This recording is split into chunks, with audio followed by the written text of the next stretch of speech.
Welcome to Astronomy and the Universe. We are the representatives of Group 3 to introduce part of this interesting course. Evelyn is me, this is Esther, Michelle, Huiqi, and Pictong. I'm sure you are ready to get some info through our discussion. So what are we waiting for? Let's begin! Hey friends, what did you learn so far from GIS1006? I'm eager to share with you the most favorite part that I think. Want to join? Oh yeah, let us explore together. Annual motion is apparent yearly movement as observed from Earth as the direct effect of the Earth revolutions around the Sun. To add on, annual motion is also the reflection of the Earth's orbital motion. As you've seen in the diagram, the ecliptic is the apparent path of the Sun relative to the stars, which we will discuss later on the zodiac constellations. Great circle projected onto the celestial sphere, tilted by approximately 23.5 degrees from the celestial equator. This tilt is called the obliquity of the ecliptic. It's simple to know the meaning of annual motion in terms of words, but how about the diurnal motion? Oh, that's really easy. Well, diurnal motion is actually just the daily motions of celestial objects, result in that they appear to rise in the east. And what is fantastic is the inclination of path relative to the horizon depends on the observer's latitude, whether it's 0 degree, for example Pontiana, or the latitude of 45 degree north in the Hokkaido, let's say. Yes, for example, the latitude in Pontianak is 0. The sun is equally visible for equinox, winter and summer solstice in Pontianak. This means that the sun hours in Pontianak overall is quite stable with no distinct seasons at all. So on average, the most humid month in Pontianak is in November, and July is the least humid month. So the average annual percentage of humidity in Pontianak is 79%. Besides, actually in Pontianak, there's a lot of rain falls in every month. On average, November is the wettest month and July is the driest month. In Pontianak, they will have perfect temperature during January and December. So overall, on average, the temperatures in Pontianak are always high, and the warmest month is August and the coolest month is December. And in Pontianak, the average annual maximum temperature is 31 Celsius. The minimum temperature is 23 Celsius. Oh, what about Hokkaido? I've been to Hokkaido for traveling. So cold over there. The latitude in Hokkaido is 45 degrees north.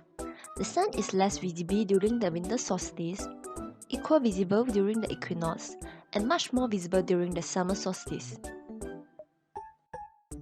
This implies that the sun hour in Hokkaido fluctuates throughout the year.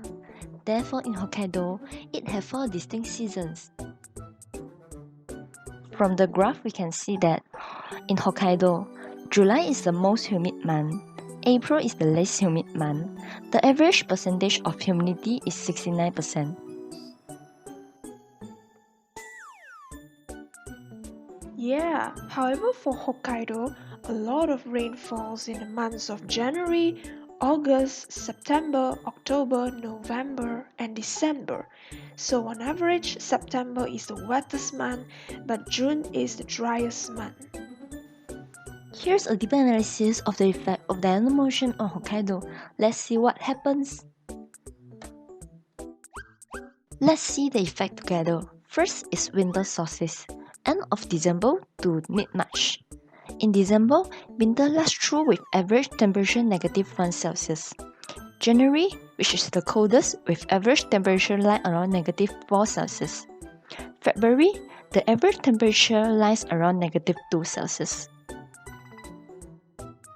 Next, spring equinox, mid-March to June. In mid-March, snow will begin to melt and the average temperature around 2 Celsius. April, cold gets much better. The average temperature lies around 8 Celsius.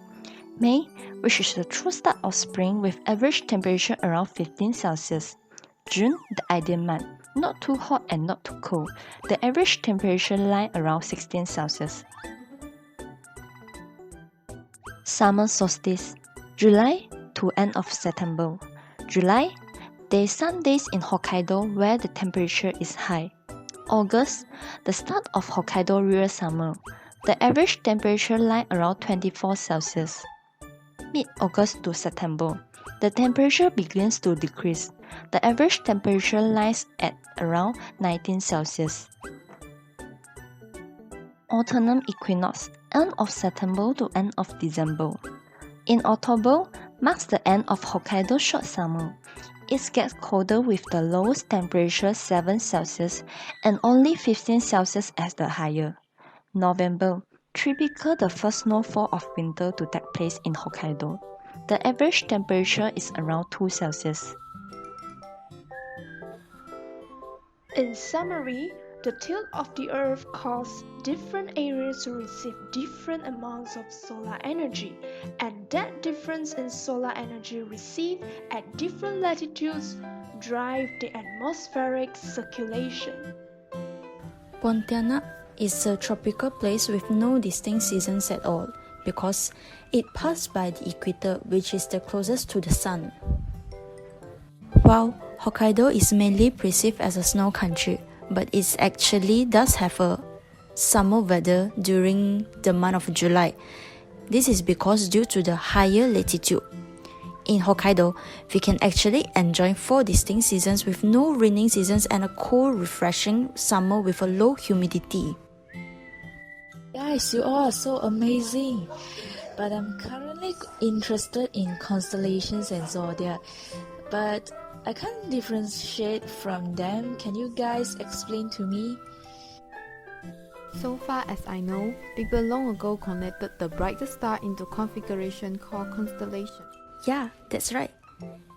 Actually, in the year of 1992, IAU adopted an official constellations boundaries that define the 88 official constellations that exist today.